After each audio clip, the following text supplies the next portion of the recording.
अपन पढ़ रहे हैं आनुवंशिक पदार्थ की खोज। वंशागति का आणविक आधार पढ़ रहे हैं। आनुवंशिक पदार्थ की खोज में 3 प्रयोग हैं। पहला प्रयोग जो था ग्रिफिथ द्वारा दिया गया रूपांतरण सिद्धांत। दूसरा प्रयोग एवेरी, मैक्लियाड और मैकार्टी ने इस रूपांतरित कारक, ग्रिफिथ ने जो रूपांतरित कारक बताया उसकी रासायनिक प्रकृति बताई थी उन्होंने। तीसरा जो प्रयोग है बेटा, अपन अब तीसरा पढ़ेंगे। 2 प्रयोग अपन पहले पढ़ चुके हैं। पहला ग्रिफिथ का प्रयोग पहले वाली क्लास में पढ़ चुके हैं अपन। दूसरा है एवेरी, मैक्लियाड व मैकार्टी का प्रयोग।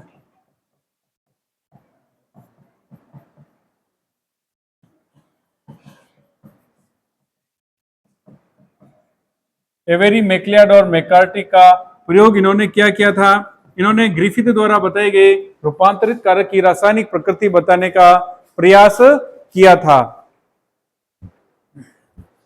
तीसरा जो प्रयोग है हर्शे व चेस का प्रयोग। दो वैज्ञानिक थे, हर्शे व चेस। इन्होंने भी आनुवंशिक पदार्थ की रासायनिक प्रकृति जानने का प्रयास किया। हर्शे व चेस का प्रयोग यानी इन्होंने रासायनिक आनुवंशिक पदार्थ की रासायनिक प्रकृति को बताया। देखिए अपन आज पढ़ेंगे हर्शे तथा चेस का प्रयोग। तो हर्शे तथा चेस का जो प्रयोग है, हर्शे व चेस का प्रयोग आनुवंशिक पदार्थ की रासायनिक प्रकृति का ये तीसरा और अंतिम प्रयोग था। इन्होंने ये सिद्ध कर दिया, स्पष्ट कर दिया कि आनुवंशिक पदार्थ डीएनए ही है। देखिए बेटा, आनुवंशिक पदार्थ का इस प्रयोग में आपको 4 चीजें मोस्ट इंपोर्टेंट याद रखनी है। सबसे पहली चीज, हर्शे व चेस ने अपने प्रयोग में किस जीव का प्रयोग किया? तो उसमें आपको याद रखना है जिसने अपना प्रयोग जीवाणु भोजी पर किया।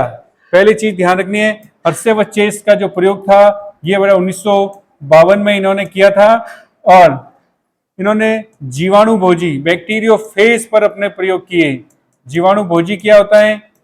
जीवाणु भोजी क्या होता है? ये एक प्रकार का बैक्टीरिया होता है बड़ा, बैक्टीरियोफेज। जीवाणु भोजी ऐसे वायरस, ऐसे विषाणु या ऐसे वायरस जो जीवाणु को संक्रमित करते हैं, जो जीवाणुओं को संक्रमित करते हैं, उन्हें जीवाणु भोजी कहते हैं। तो पहली चीज इस पर प्रयोग किया हर्शे व चेस ने, जीवाणु भोजी पर। और वो जीवाणु भोजी किस जीवाणु को संक्रमित करवाया? जीवाणु ई कोलाई। ये भी याद रखना है, इन्होंने ई कोलाई का प्रयोग किया था इस प्रयोग के दौरान। तीसरी चीज ध्यान रखनी है, इन्होंने इस प्रयोग के दौरान कौन सी तकनीक अपनाई? हर्शे व चेस ने अपने प्रयोग में कौन सी तकनीक अपनाई? तो आपको याद रखना है रेडियो सक्रियता। रेडियो सक्रियता विधि द्वारा, यानी radio activity method, radio activity technique का प्रयोग करके इन्होंने यह सिद्ध किया कि आनुवंशिक पदार्थ डीएनए ही हैं। चौथी चीज देखिए, रेडियो सक्रियता तकनीक में इन्होंने 2 प्रकार के समस्थानिकों का प्रयोग किया था। उस समय यह प्रोटीन और डीएनए, इन दोनों में से, प्रोटीन या डीएनए दोनों में से आनुवंशिक पदार्थ डीएनए है या प्रोटीन, इसका इन्होंने सिद्ध किया कि डीएनए ही आनुवंशिक पदार्थ है। तो इसके लिए उन्होंने डीएनए का जो संगठक होता है फास्फोरस और प्रोटीन का संगठक होता है सल्फर। संगठक का मीन्स है कि डीएनए में फास्फोरस पाया जाता है और प्रोटीन में सल्फर पाया जाता है। तो इन्होंने 2 समस्थानिकों का प्रयोग किया। 2 समस्थानिक जो लिए हैं, 2 रेडियो एक्टिव जो समस्थानिक यूज किए इन्होंने, एक था फास्फोरस 32 और दूसरा था सल्फर 35। ये 2 रेडियो एक्टिव समस्थानिक हैं। इनका यूज करके बेटा इन्होंने ये साबित किया था कि आनुवंशिक पदार्थ डीएनए होता है। तो इन्होंने क्या किया प्रयोग में, आइए अपन आगे पढ़ते हैं इनका एक्सपेरिमेंट। तो सबसे पहले इन्होंने क्या किया, इधर देखिए,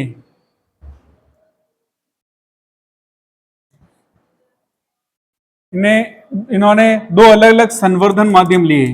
2 अलग अलग संवर्धन माध्यम लिए। एक ऐसा संवर्धन जिसमें सल्फर 35 हो, इसमें सल्फर 35 रेडियो एक्टिव उपस्थित हैं। रेडियो एक्टिव, तो सल्फर 35 रेडियो एक्टिव युक्त संवर्धन माध्यम, और दूसरा जो माध्यम है, दूसरा माध्यम लिया इन्होंने फास्फोरस 32 जो रेडियो एक्टिव समस्थानिक है युक्त संवर्धन माध्यम। देखिए इन्होंने क्या किया, इन दो अलग अलग माध्यमों में, इन्होंने जीवाणु भोजी का संवर्धन करवाया, इनमें जीवाणु भोजियों का संवर्धन करवाया। तो जीवाणु भोजी, ये जीवाणु भोजी की संरचना ऐसा होता है जीवाणु भोजी। तो इन्होंने जीवाणु भोजी का संवर्धन करवाया दो अलग अलग माध्यमों में, एक ऐसा माध्यम जिसमें सल्फर 32 फास्फोरस 32 था, और एक ऐसा माध्यम दूसरा जिसमें सल्फर 35 था। तो इन्होंने जीवाणु भोजी का क्या करवाया, पहले संवर्धन, अलग अलग माध्यमों में संवर्धन करवाया। तो क्या पाया इन्होंने, दो अलग अलग प्रकार के जीवाणु भोजी प्राप्त हुए। एक ऐसा जीवाणु भोजी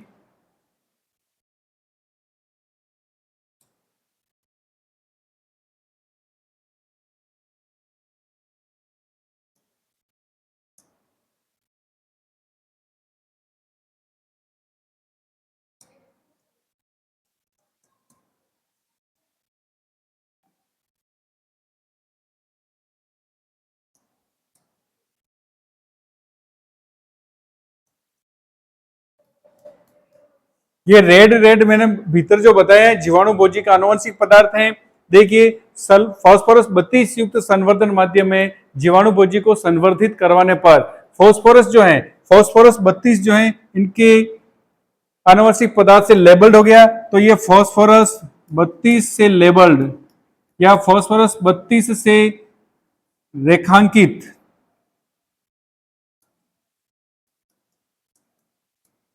जीवाणु भोजी, और ये सल्फर 35 से लेबल्ड या रेखांकित जीवाणु भोजी, दो अलग अलग प्रकार के जीवाणु भोजी प्राप्त हुए। अब इन्होंने क्या करवाया, इन दोनों अलग अलग प्रकार के जीवाणु भोजियों को जीवाणु पर संक्रमित करवाया। अब इन्होंने जीवाणु पर संक्रमित करवाया। देखिए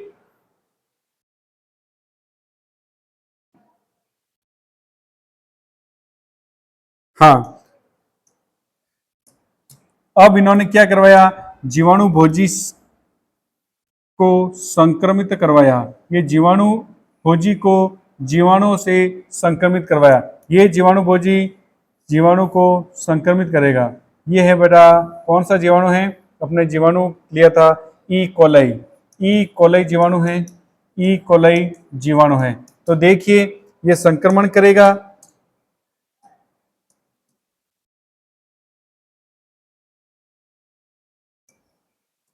ये भी इस ई कोलाई को संक्रमित करेगा। तो क्या होता है, इसका आनुवंशिक पदार्थ जो है ई कोलाई में प्रवेश करेगा, और वो इसके जो बैक्टीरिया हैं, बैक्टीरिया का जो आनुवंशिक पदार्थ है उसके साथ रेप्लिकेशन कर अपनी कॉपी बनाएगा।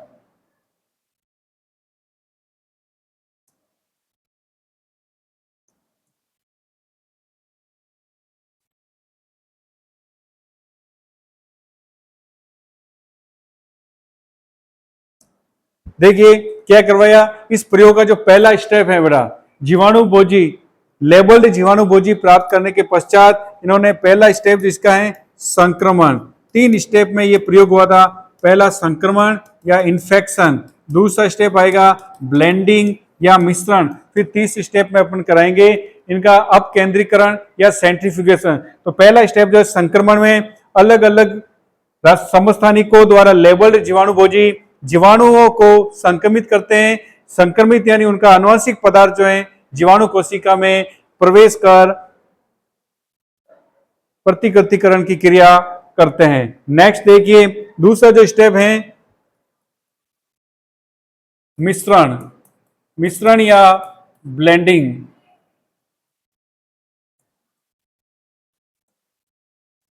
देखिए ब्लेंडिंग में क्या होता है बेटा, ये जीवाणु भोजी है,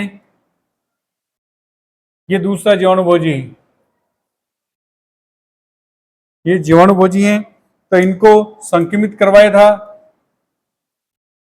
फास्फोरस 32 से, फास्फोरस 32 से लेबल जीवाणुभोजी को, इसको संक्रमित करवाया था सल्फर 35 से लेबल्ड जीवाणुभोजी से, सल्फर 35। तो देखिए बेटा, इसमें भी क्या होगा, इसका जो बैक्टीरियल डीएनए उसकी प्रतिकृति होती है, इसमें भी बैक्टीरियल डीएनए की और जीवाणुभोजी जो वायरस है उसके डीएनए की प्रतिकृति होगी। मिश्रण यानी दोनों का जो आनुवंशिक पदार्थ है वो आपस में मिश्रित हुए और डीएनए रेप्लिकेशन की प्रक्रिया हुई। देखिए फिर जो थर्ड स्टेप है, थर्ड स्टेप जो है इस प्रयोग का वो है अपकेंद्रीकरण, अपकेंद्रण, सेंट्रीफ्यूगेशन। सेंट्रीफ्यूगेशन में अपन क्या करते हैं, सेंट्रीफ्यूगेशन में क्या किया, इन जीवाणु कोशिकाओं को, इन जीवाणु कोशिकाओं युक्त माध्यम को सेंट्रीफ्यूज किया, अपकेंद्रित किया, उससे क्या मिला, देखिए इधर देखिए बेटा, इसमें सेंट्रीफ्यूज करने के पश्चात जो जीवाणु कोशिकाएं थी, जीवाणु कोशिकाएं जो थी वो नीचे की तरफ प्राप्त हुई, वो इस माध्यम के नीचे की ओर तल में पाई गई। इस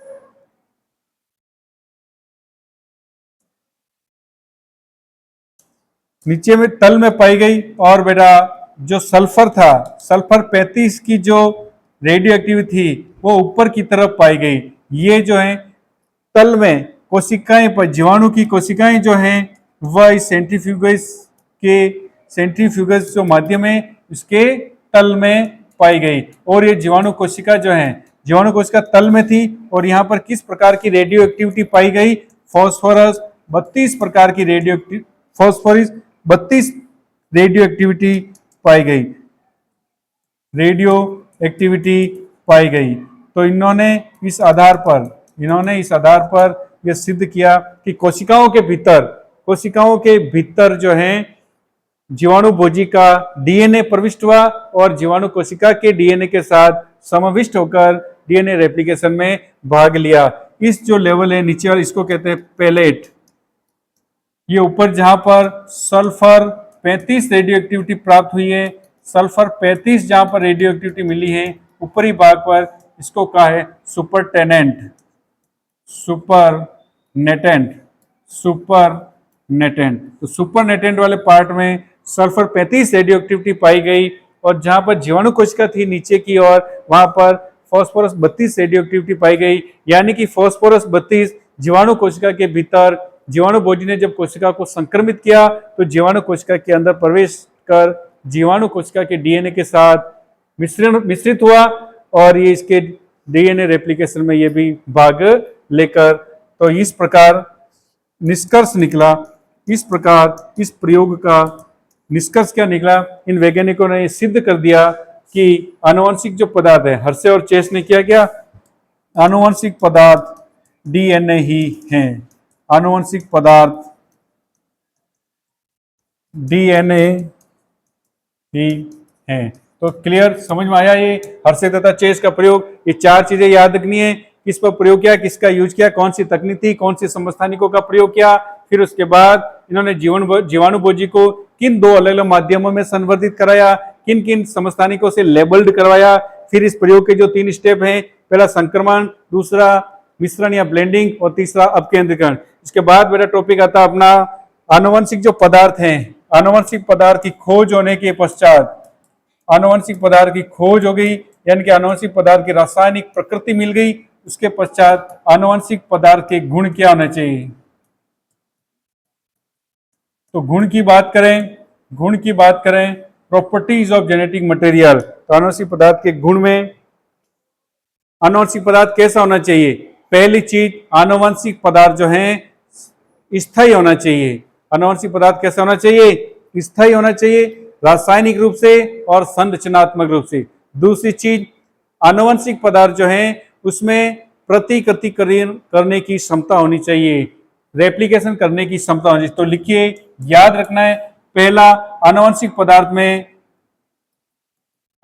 पदार्थ जो है संरचनात्मक व रासायनिक रूप से, संरचनात्मक व रासायनिक रूप से स्थायी होना चाहिए। अपने डीएनए को पढ़ा है, न्यूक्लिक एसिड की संरचना में बताया था मैंने कि डीएनए जो है, डीएनए में डीऑक्सी राइबोस श्रृंखला होती है, आरएनए में राइबोस श्रृंखला होती है। वहां मैंने ये भी बताया था कि डीऑक्सी राइबोस श्रृंखला के कारण डीएनए आरएनए की तुलना में अधिक स्थायी होता है। तो पहला हो गया संरचनात्मक व रासायनिक रूप से स्थायी होना चाहिए। ठीक है, आपको पता है डीएनए जो है मोर स्टेबल होता है आरएनए से। डीएनए का जो स्थायित्व होता है आरएनए से ज्यादा होता है। इसका मैंने एक कारण भी बताया था।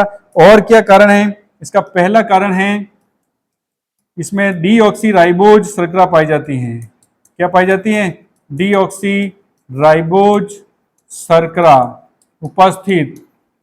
इसके कारण क्यों स्थायी है? क्योंकि इस डीऑक्सी राइबोज श्रृंखला के 2 नंबर कार्बन पर हाइड्रोक्सिल समूह न होकर हाइड्रोजन उपस्थित होता है। हाइड्रोजन उपस्थित होता है, इस कारण ये ज्यादा स्थायी होता है। दूसरा कारण, इसमें थाइमीन पाया जाता है। यूरेसिल के स्थान पर थाइमीन पाया जाता है, जो यूरेसिल की तुलना में ज्यादा स्थायी होता है। तीसरा कारण डीएनए का स्थायी होने का, डीएनए में हाइड्रोजन बॉन्डिंग। डीएनए की संरचना में नाइट्रोजन क्षारकों के मध्य पाई जाने वाली हाइड्रोजन बॉन्डिंग, ये 3 कारण है डीएनए के स्थायी होने के कारण। नेक्स्ट, दूसरा जो कारण मैंने बताया, प्रतिकृतिकरण की क्षमता होनी चाहिए। आनुवंशिक पदार्थ में रेप्लिकेशन, स्वयं को रेप्लिकेट करने की क्षमता होनी चाहिए। प्रतिकृतिकरण की क्षमता होनी चाहिए। तीसरा है बेटा कि इनमें परिवर्तन नहीं होने चाहिए। परिवर्तन बहुत ही धीमे होने चाहिए। परिवर्तन बहुत ही धीमे होने चाहिए। धीमे परिवर्तन जो है, इसमें धीरे धीरे क्या होगा, इसको बढ़ावा मिलेगा, उद विकास या जैव विकास को बढ़ावा मिलता है। इनमें तीव्र परिवर्तन कतई नहीं होने चाहिए। आनुवंशिक पदार्थ, आदर्श आनुवंशिक पदार्थ, उनमें परिवर्तन जो है धीरे धीरे होने चाहिए, जो उद विकास में सहायक होता है। नेक्स्ट, चौथा इसका जो गुण है बेटा, चौथा लक्षण या गुण है, इनमें आनुवंशिक पदार्थ में मेंडल के जो कारकों की वंशागति है, उन मेंडलीय कारकों की वंशागति के अनुरूप वंशागति होनी चाहिए। तो चौथा कारण है इसमें मेंडलीय कारकों की, मेंडलीय कारकों के अनुरूप वंशागति होनी चाहिए। मेंडलीय कारकों के अनुरूप वंशागति होनी चाहिए।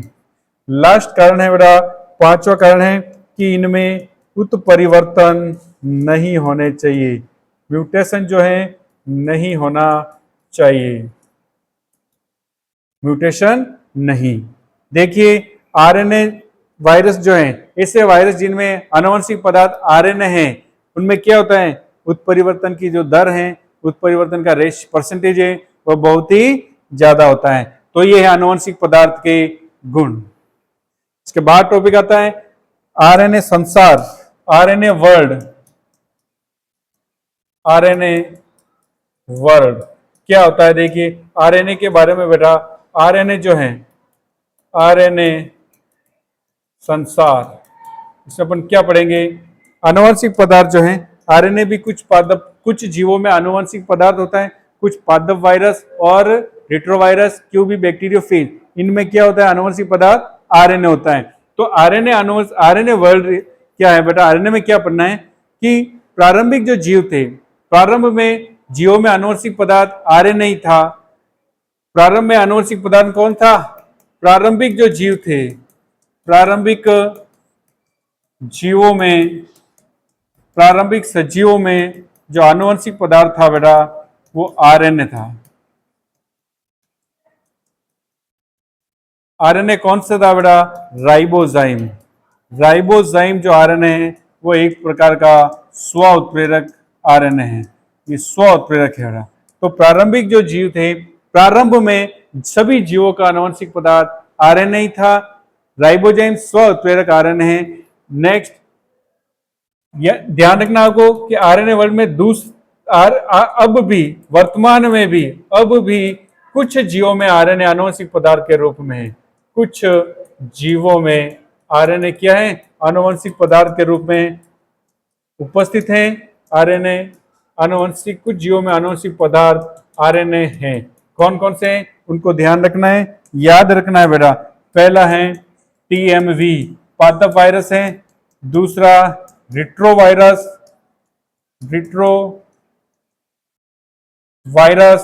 और तीसरा है क्यूबी, बैक्टीरियोफेज, क्यूबी जीवाणु भोजी। ये आरएनए वर्ड तो अपने पढ़ा है।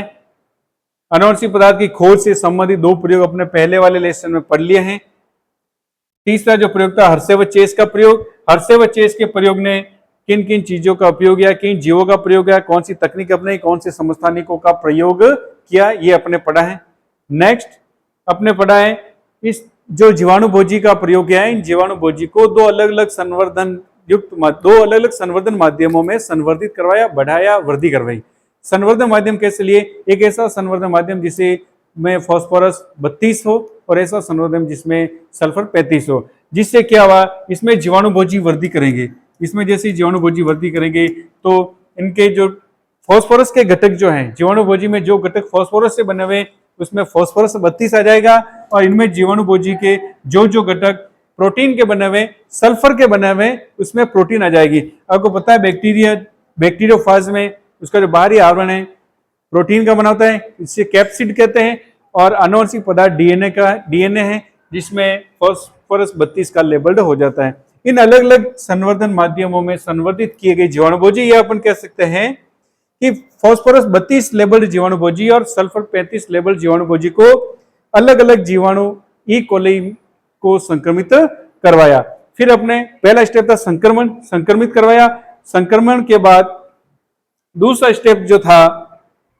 स्टेप था मिश्रण। इन दोनों की ब्लेंडिंग हुई। अपकेंद्रण में अपने करवाने पर प्राप्त हुआ अपने दो स्तर मिले। उसमें एक पेलेट स्तर जो आधारी भाग में उपस्थित या तल में पाया जाता था, तल में उपस्थित मिला, और एक ऊपरी स्तर जिसे सुपरनेटेंट कहा। सुपरनेटेंट में अपन को सल्फर 35 रेडियो एक्टिविटी मिली और पेलेट वाले भाग में जीवाणु कोशिकाएं मिली, और जीवाणु कोशिका के साथ अपन को फास्फोरस 32 रेडियो एक्टिविटी मिली। इससे यह सिद्ध हुआ कि फास्फोरस 32 जो है डीएनए में पाया जाता है और डीएनए ही आनुवंशिक पदार्थ है। फिर अपन ने पढ़ा था आनुवंशिक पदार्थ के गुण, मोस्ट इंपोर्टेंट है, मैं पहले भी बता चुका हूं। 6 चीजें याद रखनी है।